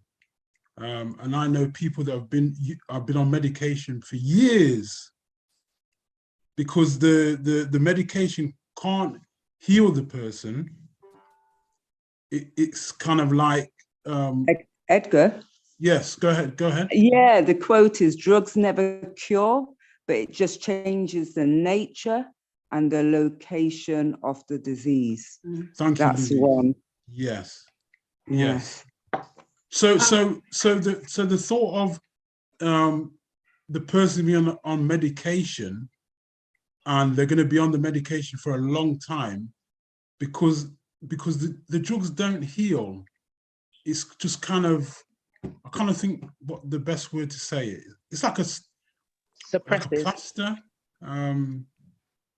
something like that. So it's not going to do it. Where if you deal with the real problem, that's it. Sorry, that's what I was going to say. The drugs will deal with the symptom, and not the but cause. the drugs never deal with the cause. Do you agree with that? Do you agree with me, Louise? I think any one of us here will 100% agree with that. I think if you ask any doctor, honestly, they'll say the same thing. Do you understand what I'm saying? Yeah. I have a problem with my back, and they said, like, years and years ago, my disc was always playing me up. I used to lift a lot of heavy things, done injury to my back. Then they said that basically my spine and stuff was all deteriorating, and they couldn't do anything for me apart from give me, it got to the stage like 2 years ago where I could hardly walk, do anything like that. And I had to stop working, all that type of stuff. And I remember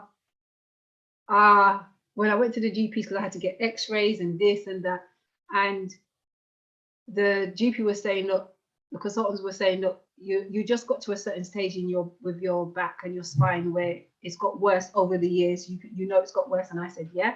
They said, we can give you painkillers, but that's all we can do. They were saying to me, they cannot fix the problem. Okay. They can cover the problem. So they can put a lining along my problem, but they cannot get rid of the problem. Yeah. Okay. And the painkillers weren't going to fix the problem. That's what they're saying. These tablets are not going to fix it. They're just going to help you to manage, to get on, to be able to move around a little bit better. So, of course, I started self-treating by the grace of God, and saw some very good results. The stuff that I was taking, I purposely stopped taking it to see if was that or it was something else that made the back just get a bit better, made me manage a lot better. And then within about 3 months of stopping to do the procedure that I was normally doing, I started to feel the pain and everything again. I started to have more restrictions and everything like that. So yes, drugs are not going to make the symptom, it's not going to make the problem go away. It's just going to coat. It's like a sugar coating. That's all that it is. It's just a sugar coating on top. But what's underneath, we need to lift the blanket off. We need to peel the layers off and see what's underneath. Do you understand? And then we have to deal with what is underneath. And if things do progress to a certain stage, and sometimes they do, it's life, and that you can't make it 100% better, then what do you do to make it more beneficial to the individual? Do you understand? What can you do? What can you change in your lifestyle, your diet, your whatever, your mindset? What must you do? What can you do to make it beneficial for you to get on with life in a much better state of mind so that you can have a better quality of life. I've seen your hand, Lorna. I'm coming to you in a minute, but I just want to give you an analogy that somebody's showed me, and I'm sure, Louise, when you listen to it, you'll get the point. And you, Lucille, and Holistic, I'm sure you get the point. Okay, are you listening? Yes, right. yes. Right. You are downstairs. Upstairs, you see water coming down the stairs. Loads of water. So what do you do? And it's coming out the bathroom. What do you do? Go and do an investigation. Go upstairs and see if you've left the tap on. No. This is what you do. You go and get a mop and you start mopping and you start mopping and you keep mopping and you keep mopping. It's not going to do it, is it? No. What you need to do is go upstairs and switch the tap off. Or if the tap is broken, you switch the stopcock off. Yeah.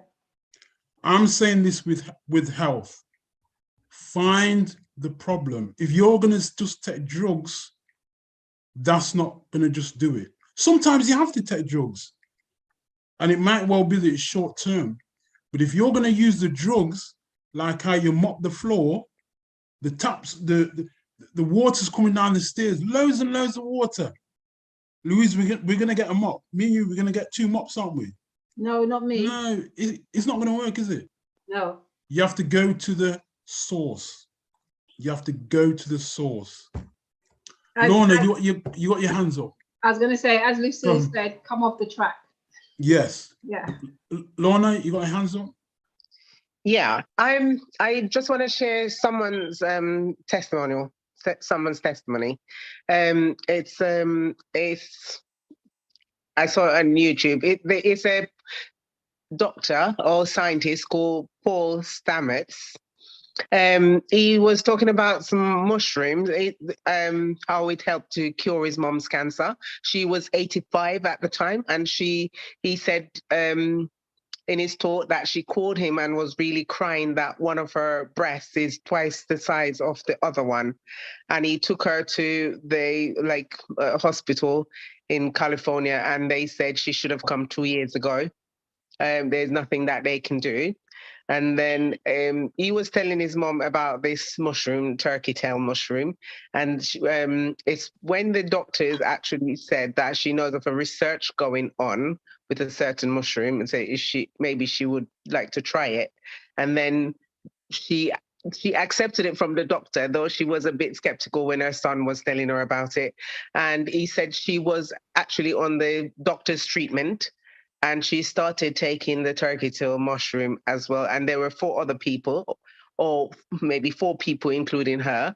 And she was the only one that stayed alive. All of them died, and they had the same kind of cancer.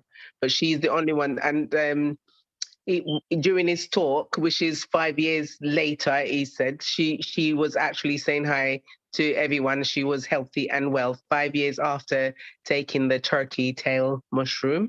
So that's a natural remedy as well. Okay. I just wanted to share that. Thank you. Sorry. Carol, you going to say something?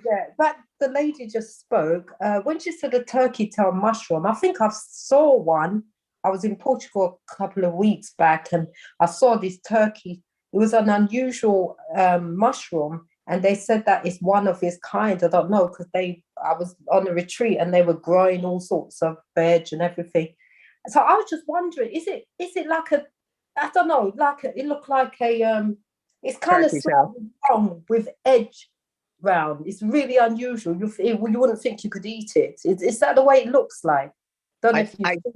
I think so. He actually showed pictures of it. It grows like on the outside of the bark where it's peeled off, and then it just grows on somewhere outside of the bark, the tree bark. I think I saw it, because I was even saying, wow, because mushrooms is one of these things. I don't know I don't know the difference between the poison mushrooms and everything. So if I saw that one, I would have probably thrown it away if I was planted. But these people, they were saying how this is scarce and it has a lot of medicinal benefits. So because you just mentioned that, I thought, oh, you know, imagine, and that is such a, imagine something natural like that and so simplified that can cure such a, you know, a big like sickness like cancer. Do you know what I'm saying? Yeah, it's amazing. Okay. Yeah, I thought I might just share her testimony, because she was 85 and she was 90-year-old talking, and she sounded really alive and well and happy. That's amazing. Thank you. So Louise, that's something you can find and maybe use in your treatment, I suppose. That's thank you, yeah, thank Louise. you, Lorna, for sharing that with us, and thank you as well, Carol. You know, you know, throughout the presentation we were talking, and we were presenting today, and throughout lots of every presentation that's been done here on TTI, one of the things that we continually say and continually go back to is a holistic approach. Do you understand? Without a holistic approach, then you know, as I said, you can drink your 2 whatever liters a day, or you can eat just raw, or you can do whatever it is that you're doing. But without doing things on a holistic basis, then of course, maybe the benefits that you could have benefited from won't come to you in its fullness. Yeah. So we always support a holistic approach in terms of looking at different things from different perspectives, and then finding a method that will work for you. That of course it may not work for other people, because everybody is different, everybody is unique, and what I might want to eat or what Edgar might want to eat may not be what is suitable for that person, but it may be suitable for you. So a holistic approach is my #1 focus in terms of doing things, looking at your diet, your lifestyle, how you're living, how you're not, what you could do away with, what you should add, all those type of things you need to be looking at so that you can get the best outcome for you as an individual. Thank you, Louise. I think that's a very good response, because I don't think the mushrooms might have some benefits, but I would look at it as, you know, we need to look at our health not in a particular item, but it's bigger than that. And that's why we have this series of that you're wonderfully and fearfully made. God wants you to have knowledge so that you can assist your body in the best way for best health. That's how I see it. I think we're just about coming to a close. I thank you very much for the presentation. Just remember, anybody that's considering Manor House, if you tell them that you came to TTI, just pass that on to Manor House. We're recommending everybody that has health problems, they can go to Manor House, they can do the cleanses that Louise is organizing. There's lots of different programs that you can do to help your body. I'm going to go over to Shirlene. We're coming to a close. I just want to say, is that the adverts, if you just want to do the adverts very, very quickly, and then we're going to wrap up. So everybody can go outside while it's still warm and get some fresh air and do some breathing and enjoy what is left of the sunshine. Unfortunately, we're not in the Caribbean, so what sunshine we can get, we need to get it as quickly as possible. Are you there, Shirley? I'm here. If we could just do the slides really, really quickly. I know you want to get outside and get some fresh air. And I also praise the Lord, because I haven't heard you cough. I know. No, I have been, but I've been hiding it. All right, yeah, that's fair enough, fair enough. So if we can just do the slides quickly, and then we're going to wrap up. And next week, by God's grace, we're going to have a special speaker for you. Franco Taylor is going to be a speaker. He's going to look at a particular mineral or vitamin and talk about health. He's on next week.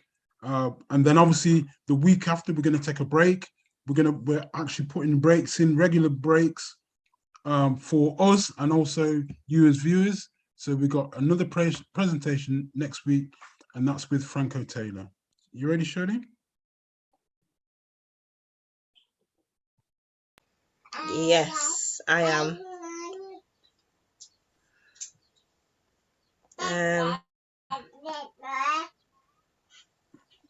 I think you could jump down and miss a few things. You know, like the disclaimer. We don't need to do that.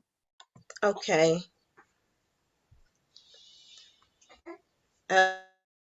This is our group. Edgar, do you want to explain it, please? Okay. We have 3 different groups that are running at the moment. We have a men's group and we have a women's group. Now, we've separated the groups, and on the groups, people can talk about health. They can share their remedies and, you know, talk about things that are personal to themselves. You know, there's the adage of men are from Mars and women are from Venus. Women talk about different things, men talk about different things. Whether the Venus-Mars thing is true, I don't know, but that's why we've separated the groups. We also have a spiritual group which meets on a Friday, and we look at health books, Bible. You can talk spiritual. So all these 3 groups are running. You can join them and benefit from these groups. These are our groups, and these groups are your groups. So we want you to sign up and take part in these groups, and you can share your thoughts on health and get encouragements from others. Shirley, can you talk about the Kef and Lee? I want you to give your perspective on what's going to happen for this week, because we're saying it's come apart and rest a little while. Tell us about it. You're on mute. You're on mute. No, sorry, Edgar. I'm talking to the kids. I'm telling them to leave the room. Because they're making too much noise. Okay, so this is come apart and rest a while. There were some messages in the chat on Zoom regarding stepping away from the hustle and the bustle of life. Your work, I would say even from family and friends, because sometimes they can even be stressful. So even stepping away from them, stepping away from the work, stepping away from the city life, just hearing the buses. Stepping away from your family? They're not stepping away like that, but sometimes they can be stressful. Yeah. And you just need that time away, just stepping away. So the buses, if you're hearing buses around you, trains around you, airplanes around you, all of that in your body. And where we're going to be is in a beautiful setting of in Wales, with the hills. You have a good long walk going up to go to the tennis area if you like tennis. It's not on the main road or anything like that. It's just peaceful and it's very quiet. So that will be on the 29th of August to the 4th of September. Please come and join us. Those who may not know Louise, come and meet Louise, Ian, Chris, Lucille, Joan, Pastor Sam. You have Joanna Daniels. You have Alvin, Andre, Jackie Crawford, Conrad Vine. You'll have many Bartholomew. There's many more ministries that's come together to put on this event, this conference, where we'll be talking about various things, your mind and disease, detoxing therapies, cooking demonstrations, assessing your body chemistry, country living, physiotherapy, and many more. There may even be when it comes to spas. That's a little secret up our sleeve, and massages. So come and join us. Come and join the fellowship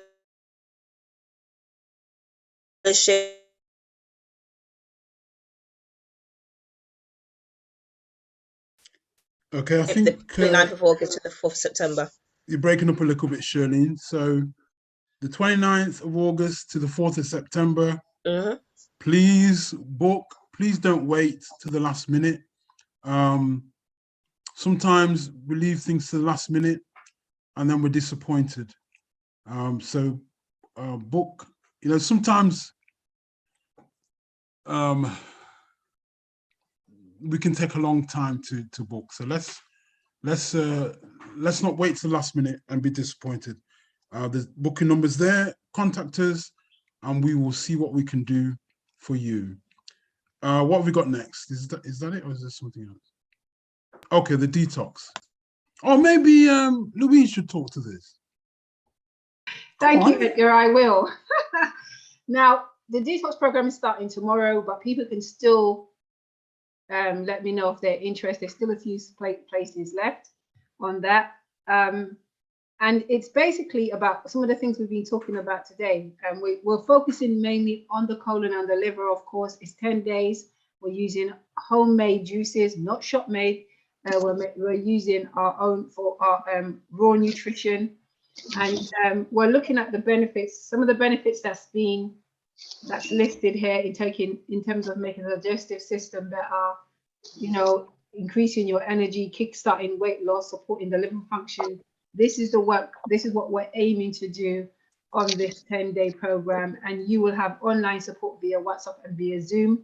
So yeah, if you're still interested, do contact me on the number there, and we'll get you sorted out with your health pack as soon as possible.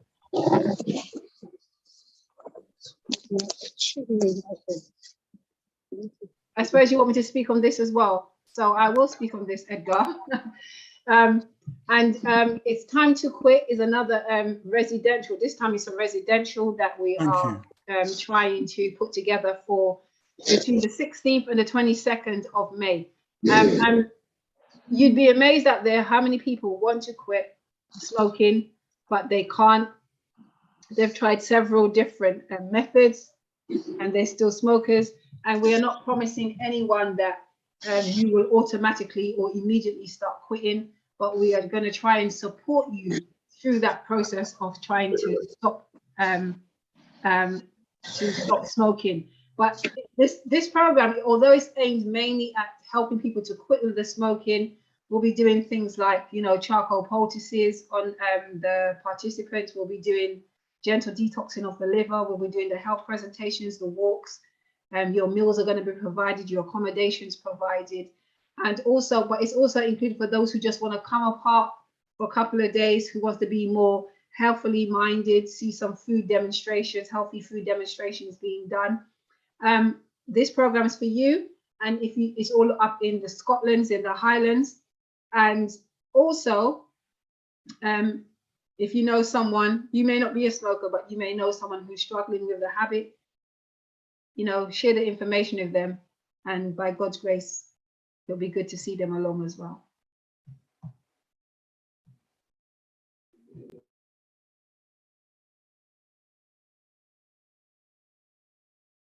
Thank you, Louise, for sharing that for us. But this is where we say thank you all for your support, financially, prayers, joining us week in and week out. So we thank you all, and we pray that you'll have a blessed week. Stop sharing my screen. Shirley, can we say goodbye to the YouTubers? Okay. I think yes, sorry, you do it, please. We're just gonna say we're just gonna say goodbye to the YouTubers as we're just about to go off air. We hope you have a blessed week.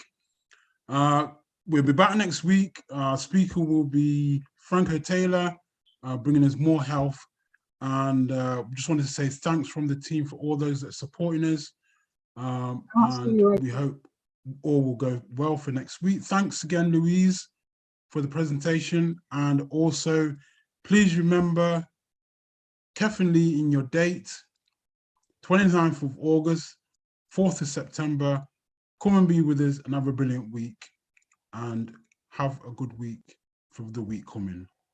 And we are going to sign off like very, very soon.